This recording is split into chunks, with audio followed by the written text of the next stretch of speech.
Hello, everyone. My name is Andrew Castleberry. I wanted to start off this episode with really introducing the series that we're about to get into. So you can expect us to start putting out a good bit of kind of trying to do shorter videos on a wide array of different financial planning topics.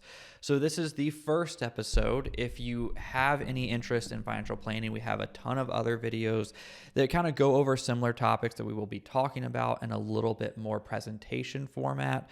I really just wanted these to be a little bit more conversation based and going over a lot of key questions we get in regards to what is financial planning and different breakdowns of it. So today we're going to be starting off with episode 1, an introduction to financial planning, and we're going to be doing part 1 of that in this video. And mainly we're going to be looking at 2 different questions. So first is, what is financial planning and why is it important? And then we're going to be looking at what are the different components of a financial plan. So starting off addressing that first one, what is financial planning and why is it important? Well, financial planning is essentially you're mapping out and managing a really, I don't want to say plan, for just lack of saying financial planning is building a financial plan, but you're mapping out progress for how to achieve not only your short-term goals, but also your midterm goals and your long-term goals. So that planning process is taking your financial life and really trying to manage and map it out in a way where you can achieve what you want to do in the next, I'd say 1 to 3 years, in the next 3 to 5, and then all the way through to retirement, and making sure you are setting yourself up for success in doing that. Now, there's a lot of components to a financial plan, and it's important for a lot of different reasons. I really want to focus on probably 6 key ones that I think. The first one's going to be goal achievement. So what you are really trying to do is make sure you can achieve your financial goals at this point. So you want to set them to be, I always say, like, you'll probably hear pretty commonly, SMART goals. So you want to be specific, measurable, achievable, relevant, and time bound. But you want to kind of reference and say, all right, well, if I'm starting to look at my financial life and build a plan around it, what do I want to do in the next 1 to 3 years? Am I trying to have a child? Am I trying to purchase a car? Am I trying to redo my bathroom?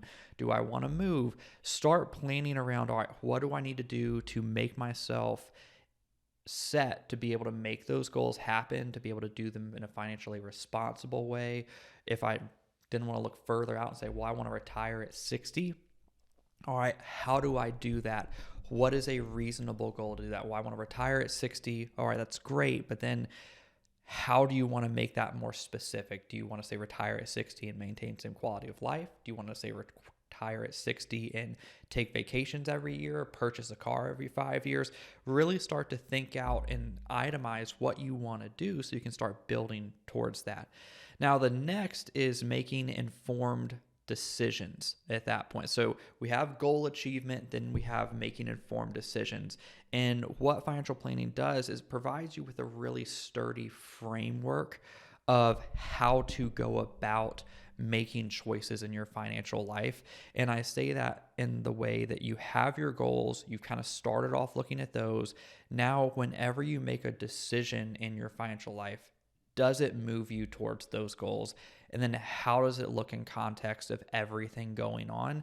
Because nothing in your financial life happens in a vacuum at that point. There's always going to be a side effect or something that is kind of working in conjunction with something else when it comes to your financial plan. How much insurance coverage you have, what your investment strategy is, where you're saving, all of those, like where you're saving, that's going to affect not only your tax liability in retirement, but your tax liability right now. Your investment strategy, like how are you invest? Are you too conservative? Are you too aggressive? You can't just say, I'm going to be really aggressive or really conservative and not take into account, well, what does that do to your estimated long-term return? And how does that affect that age 60 retirement goal? Having enough insurance coverage if something were to happen, if you're self-employed, do you have disability coverage? And making sure you're making a plan to say, well, if this doesn't go according to plan and this happens, do I have enough coverage to still make that retirement goal possible? And you really want to make sure you're looking at that decision-making process and how it fits into your overall plan. Next is going to be debt management. Debt management is not the most sexy of all of them, but it's important because you want to make sure you're making decisions and taking out debt that is going to either not extremely hurt you or potentially help you long term. So you just want to make sure you're not taking on debt that is unhealthy, you're not taking on debt that is unmanageable, and you're managing your monthly spending in a way to where you're not accumulating so much debt that it's not providing you flexibility to maybe possibly change your investment allocation, or when unexpected expenses come up, puts you in a place of financial stress in a not very financially healthy situation. We'll talk about that more in some later episodes, but that is kind of number 3. Number 4, why it's important, it gives you a good framework for how you need to save and how you need to invest. This really comes back to that informed decision making. But once you start to develop that plan, you can start to look at, all right, what is a savings goal for me? What is arguably in some cases too much to have in cash, because that can be a bad thing at a certain point. And then what's an investment strategy? Where do I need to invest? Do I need to look at a Roth IRA, my 401k? Do I need to do a traditional IRA? Am I a small business owner? Do I need to look at a SEP IRA plan or a simple IRA plan, or maybe even creating your own 401k plan at that point in time? And then within those accounts, do I need to be a little bit more aggressive than I am? Does my plan require a slightly more aggressive lean, or do I need to be slightly more conservative?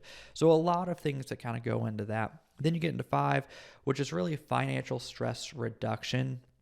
That's ultimately going to be really married to that debt management.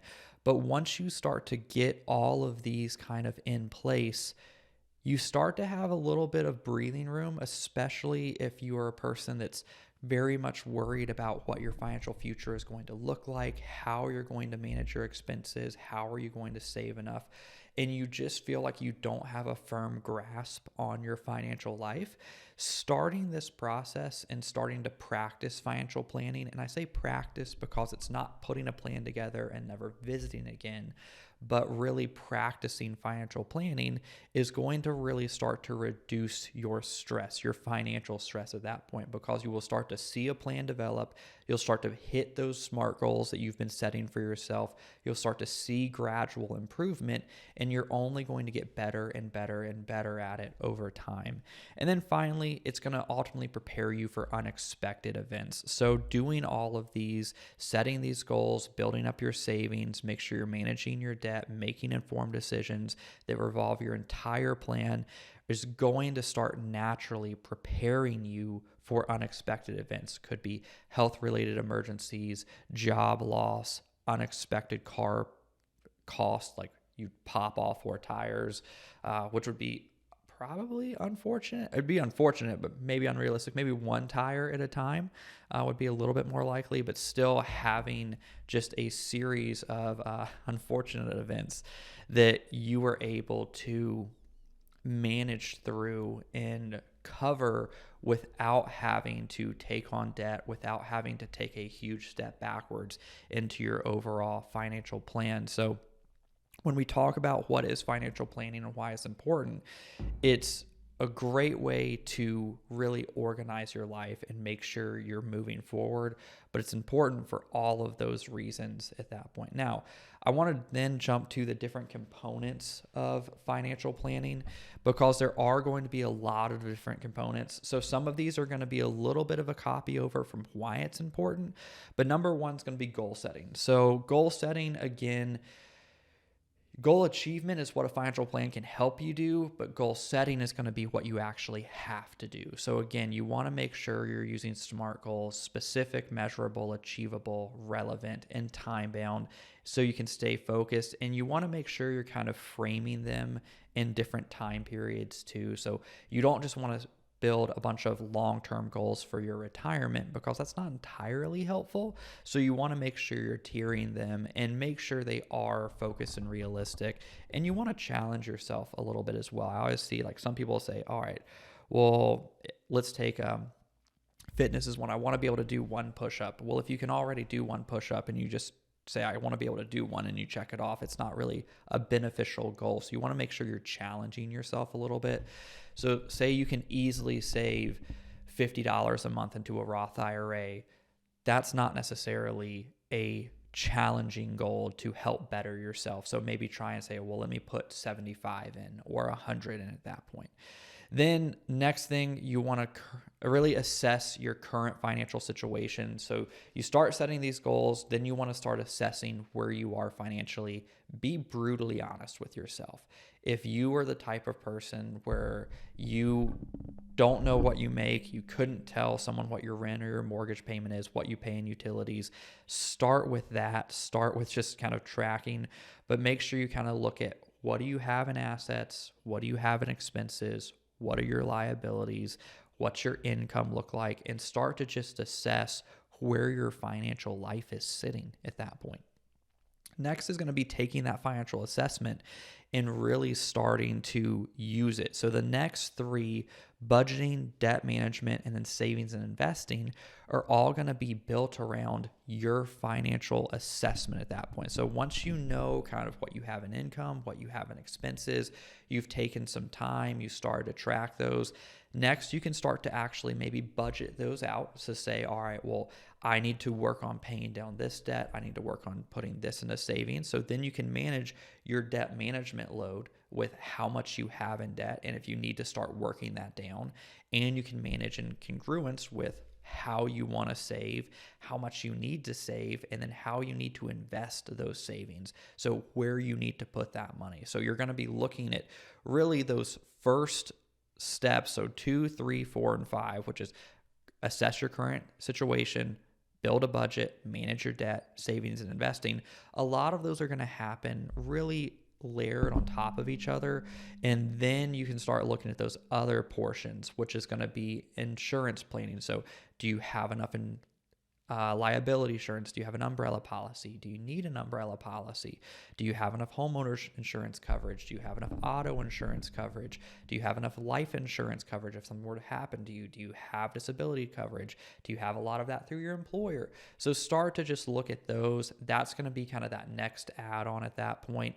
Then estate planning is going to come in. For that, for most people, do you have a will done? If you have children, do you know what will happen to them? Who will take care of them if something were to happen to you and your spouse at that point in time? Do you have beneficiaries set on your account? Have you ever even looked at kind of what an estate plan would look like? It's not just for ultra wealthy individuals trying to avoid taxes. It is extremely beneficial for everyone. And then you can look at tax planning on a year-to-year basis. So that's going to be number 8, tax planning. And that's going to kind of go hand in hand with your investment strategy of what type of account you're going to be saving in to make sure you're not only taking advantage of maybe mitigating your tax burden this year, but also setting yourself up for retirement to where you can maybe have a slightly better tax situation in your 60s, 70s, and 80s as well. Then you're going to look at risk management. So risk management isn't just looking at how you're invested from an aggressive standpoint, and it's not just looking at your insurance. It's looking at insurance, how you're invested, how much debt you're taking on to make sure if you have any unexpected expenses, it's not going to completely derail you. If you have unexpected expenses, you will be able to take those in stride, or if you have an unexpected disability, you'll be able to have a continuous income coming in. Or if you have an unexpected market crash, which most are, I will say, you know how your investments are more than likely going to react to that, and you are comfortable with that, and you understand how that affects your long-term plan. So risk management is going to be kind of an overarching there. And then ultimately, the last part of that is going to be review and update. Do not create a financial plan and then never look at it again, because it is literally useless if you do that. You want to create a financial plan and review and update that every single year, because one thing you can almost guarantee is your life is going to change. There's going to be things that change with your career. There's going to be things that change with your spending patterns. There's going to be things that change with your family. And you want to make sure that you are keeping those long-term goals and those midterm goals and those short-term goals in mind, and you are adjusting your plan, how you're spending, how you're saving, how you're investing, what coverages you're getting based on what your life is now and what your life is going to be going forward, not what your life was 5 years ago when you built that plan originally. So you want to make sure you're looking at all 10 of those components when you build a financial plan is something that we do when we work with our clients, and on an ongoing basis, we make sure we keep that up to date. That's part of the reason we like to meet with everyone at minimum on an annual basis at that point. But those have been kind of the first half of episode 1 of what is an introduction to financial planning. What we're going to be jumping into in our next video is the second half. Please subscribe and like if you enjoyed this video, and check out the rest of ours. Thank you and have a great day.